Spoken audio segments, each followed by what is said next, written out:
अस्सलामुअलैकुम everyone, welcome to my channel Batool's creation. मैं आप लोगों के साथ हाज़िर हूँ एक बहुत ही नए व्लॉग के साथ। तो सुबह का आगाज़ होता है ग्रीन टी के साथ, जो कि मेरी डेली रूटीन का हिस्सा है। मुझे तो ये बहुत ही एक्टिव और फ्रेश कर देती है। और जो पहले तो मैं मिंट वाला यूज़ कर रही थी फ्लेवर, लेकिन अब जो ये वाला फ्लेवर है ना, लेमन एंड हनी, ये बहुत ही ज़बरदस्त है।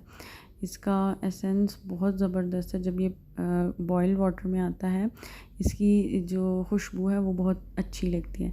अब इनके हर टी बैग के साथ ना यहाँ पर उन्होंने दिया हुआ होता है एक डाइट, मतलब अगर आप डाइटिंग करना चाह रहे हैं, अपना वेट लॉस करना चाह रहे हैं, तो उसके लिए इन्होंने यहाँ पे टिप्स दी हुई होती हैं हर टी बैग्स के साथ। लेकिन हम उन पे नहीं अमल करते, बस हम नान चने खा के ऊपर से हम ग्रीन टी पी लेते हैं कि हमारा वेट लॉस हो जाए। तो फिर मैंने इसको गर्म पानी में डाला और इसको थोड़ी देर के लिए जो था वो कवर अप कर दिया, ताकि अच्छे से पानी के अंदर इसका जो टेस्ट है वो आ जाए। तो जी, ये मेरी ग्रीन टी बिल्कुल रेडी है जो मैंने पी। उसके बाद स्कूल अटेंड करने के बाद मैं बच्चों को पढ़ाने चली गई। ये मेरे जो बच्चे हैं ना, उनके ये फ्लावर्स वो अपने गार्डन से लेके आए थे। ये flowers are like friends, they bring colour to your world. मुझे फूल जो हैं वो बिल्कुल दोस्तों की तरह लगते हैं, क्योंकि हमारी दुनिया में रंग भरते हैं, ये खुशबू फैलाते हैं। तो मुझे फूल बहुत बहुत पसंद है, ख़ास तौर पे रेड रोज़ेज़। और ये उसकी छोटी बहन ने मुझे दिया था, और ये जो बड़ा वाला फ्लावर था वो बच्चा मेरे लिए लेकर आया था, लेकिन खुशबू इसकी ज़्यादा थी। और आपको पता है कि फ्लावर्स, रोज़ेज़ की खुशबू तो बहुत ही ज़्यादा होती है और अच्छी भी लगती है। तो फ्लावर्स तो एक ऐसी रिफ़्रेशिंग सी चीज़ लगते हैं, मतलब उनको स्मेल करके बड़ी ही खुशी होती है। उसके बाद वहाँ से फ्री होने के बाद मेरा दिल चाह रहा था कि मैं आज खुद कुछ कुकिंग करूँ, तो मैं पैटी लेकर आई थी K&N's की, साथ में रोल पट्टी, जिसको है रोल पेस्ट्री कह सकते हैं आप, वो लेकर आई थी। ये मेज़बान की थी। और मैंने आलू जो थे वो उसको पील ऑफ कर लिया था। और हमारे पास ये मामा नई मशीन लेकर आई थी, तो स्लाइडर्स, इसमें काफ़ी सारी रेंज है। तो इसके ये स्टेंसिल्स हैं सारे, जिसके अंदर ये कद्दूकश की और कटिंग की डिफरेंट हमारे पास सैलड बनाने की ऑप्शंस मौजूद हैं, चिप्स बनाने की, फ्राइज़ बनाने की। मैंने इससे इसको किया था, और ये इससे जो थे वो अच्छे से बन गए थे, इजी था, अच्छा था। उसके बाद मैंने रात में चाय बनाई थी, मेरा भाई भी था साथ, तो हमने कहा हम दोनों मिलके चाय पीते हैं। तो ये कह रहा था कि मैं उठाता हूँ तो हम दोनों चीयर्स करते हैं चाय के साथ, तो तुम भी व्लॉग बना लो। तो ये हम लोग चीयर्स कर रहे थे चाय के साथ, चीयर्स अप कर रहे थे। उसके बाद फिर मैंने चाय पीने के बाद मैंने जो थे ये मैं लेटस लेकर आई थी। उसमें बर्गर बना रही थी, बनाने का सोचा था ना, तो बर्गर के लिए लेटस लेकर आई थी, और ये बंद गोभी रोल में डालने के लिए लाई थी। तो ये बंद गोभी को मैंने नाइफ़ के साथ ही कट किया है। मैंने इसको कद्दूकश वगैरह नहीं किया, ज़्यादा इसको बारीक नहीं किया, बस नॉर्मल रखा है। और ये है लेटस को भी पूरा पूरा पत्ता। फिर मम्मा ने कस्टर्ड बनाया हुआ था, तो कस्टर्ड बड़ा ही ज़बरदस्त था। ये स्ट्रॉबेरी कस्टर्ड था, उसके अंदर ये जेली भी स्ट्रॉबेरी की ऐड की हुई थी, और ज़्यादा कुछ नहीं था। और केक्स ऐड किए हुए थे, और कोकोनट ऐड किया हुआ था। मम्मा कहती थी तुम अपना व्लॉग बनाती रहती हो, चलो मेरे भी कस्टर्ड को ऐड करो। तो मैंने उनके कस्टर्ड को भी ऐड किया, बहुत मज़े का था। बहुत लाइट सी शुगर ऐड की हुई थी, क्योंकि मम्मा डायबिटिक पेशेंट हैं, तो वो फिर लाइट ही शुगर ऐड करती हैं ताकि सबको ही लाइट खानी पड़े। लेकिन ये है कि ज़्यादा मीठा भी अच्छा, हमारे घर में तो कोई इतना पसंद नहीं करता।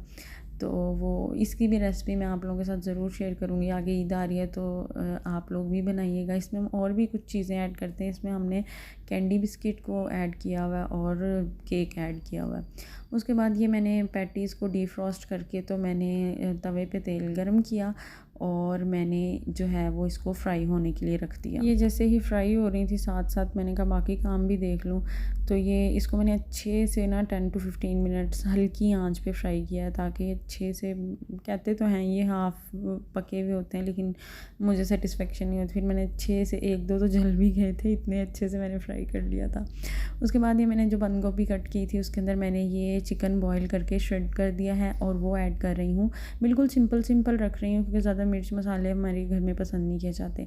तो ये ना रेसिपी बहुत अच्छी रहती है। रमज़ान में भी हम जो है वो इसी के मुताबिक रोल्स बनाते हैं। तो ये मैंने चिकन जो बॉईल करके श्रेड किया था, चिकन को बॉईल करते हुए मैंने इसमें गरम मसाला और ये वो चीज़ें डाल दी थी, ताकि इसकी स्मेल ना आए। ठीक है, इसको छोटे छोटे पीसेस में कर लीजिएगा, ज़्यादा अच्छे से श्रेड नहीं मैंने किया था। तो आप कर लीजिएगा। और इसमें मैंने जस्ट कोई ज़्यादा चीज़ नहीं ऐड की थी, जस्ट और जस्ट इसके अंदर मैंने यहाँ पर काली मिर्च ऐड की थी, और काली मिर्च के बाद मैंने हल्का सा नमक ऐड किया था। और इसके अंदर नमक ज़रा हिसाब से डालिएगा, क्योंकि जो हमारे पास रोल पट्टी होती है उसमें भी हम नमक ऑलरेडी एडिड होता है, ताकि वो ज़्यादा नमक फ़ील ना हो, ठीक है। तो हम लोगों ने इसको मिक्स कर लेना है अच्छे से, ताकि ये बंद गोभी और जो चिकन है वो अच्छे से एक दूसरे के साथ मैरिनेट हो जाए। और फिर उसके बाद मैंने फ्राइज़ को मसाला लगाया था। अब्बू जो थे वो फ्राई कर रहे थे, मसाला क्या लगाया था, उसमें नमक ऐड किया था, चिली फ्लेक्स ऐड किए थे, वो कॉर्नफ्लोर और बेसन थोड़ा सा ऐड किया था।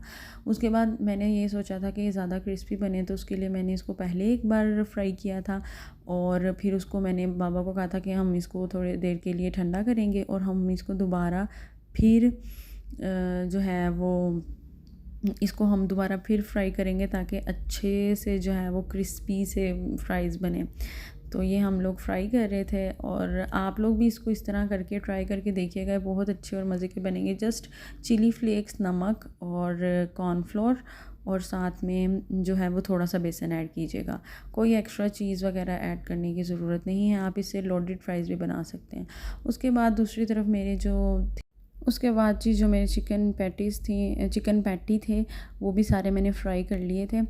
और इधर दूसरी तरफ रोल की स्टफ़िंग बिल्कुल रेडी थी, और ये मेज़बान की मैंने रोल पट्टी ली है। ये मुझे इतनी ख़ास नहीं लगी, सिर्फ इसके अंदर 20 रोल पट्टी मतलब थी, और ये आई थिंक मुझे 200 का मिला था, और ये काफ़ी मुझे एक्सपेंसिव भी लगा। और इसकी जो पट्टी थी वो मतलब जब हम इसको फ़ोल्डिंग कर रहे थे तो मतलब वो फट रही थी, इतनी अच्छी नहीं थी। तो ज़्यादा मैं इसको प्रेफर नहीं करूँगी, तो इससे अच्छी तो वो आम बेकरी से मिल जाती है।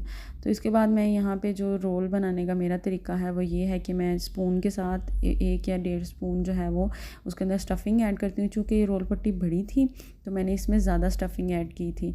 उसके बाद मैं इसके 2 कॉर्नर्स पे हल्का सा पानी लगाती हूँ। आप वो आटा मिक्स करके भी वो बना के भी लगा सकते हैं, उससे ज़्यादा अच्छे से बंद हो जाता है। तो ये तो उससे भी नहीं बंद हो रहा था, और ये पानी से भी नहीं बंद हो रहा था, तो बड़ी मुश्किल से मैंने इनको ना कवर अप किया था। खैर कवर अप तो हो गया था। उसके बाद मैं इस साइड को दूसरी साइड पे फ़ोल्ड कर देती हूँ, और लास्ट में पानी लगाकर हल्का सा इसको अच्छे से क्लोज़ कर देती हूँ, ताकि हमारा जो रोल है वो एक बहुत अच्छी सी शेप में आए।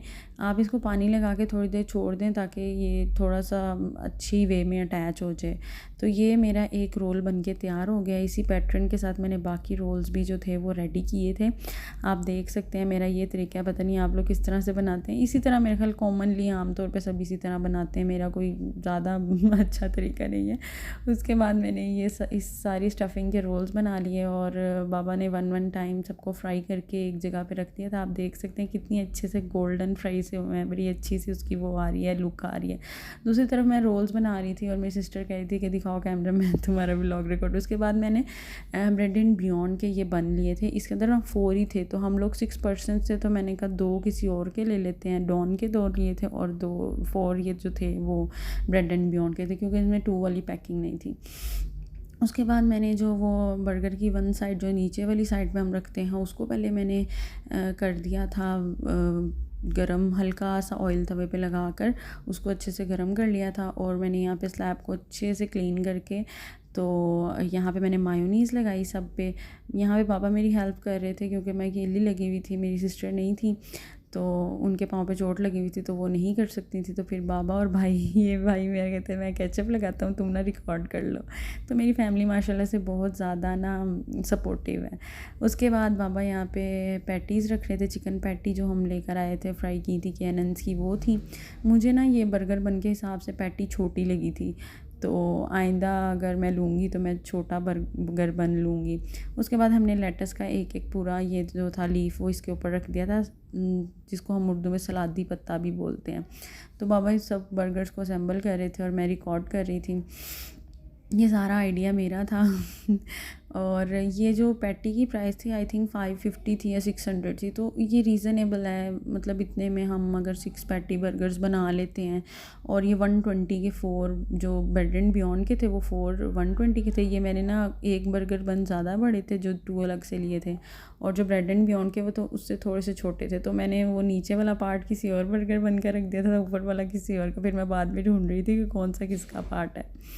उसके बाद सारा कुछ असेंबल करने के बाद हम लोगों के पास एक बड़ी सारी डिश थी।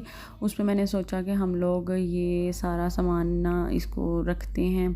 तो ये बाबा लगा रहे थे और मैं वीडियो शूट कर रही थी। तो सब कुछ घर का ना बहुत ही मज़े का लग रहा था। सबकी साउंड ये थी, जस्ट वाओ, बहुत मज़े का लग रहा है। तो ये मेरी कोई 3-4 घंटे की मेहनत थी, जो मैंने ये 3-4 भी नहीं, इससे ज़्यादा ही लगे होंगे। तो बस वो कोई 15-20 मिनट लगे होंगे और सबने खा भी लिया होगा। तो रोल की सिर्फ ये था कि पट्टी की कुछ अच्छा नहीं लगा मुझे। रोल पट्टी जो थी वो अच्छी नहीं लगी, जिसकी वजह से जो था वो रोल की उस तरह की लुक नहीं आई जिस तरह की आनी चाहिए थी। बाकी आप लोग इस रेसिपी के मुताबिक जो है वो उसके अंदर रमज़ान में भी आप लोग ये कर सकते हैं। आज जी हम सबने बहुत इंजॉय किया। अगर आपको मेरा व्लॉग पसंद आया तो मस्ट लाइक कीजिएगा और मेरे चैनल को सब्सक्राइब भी कीजिएगा। अल्लाह हाफिज़।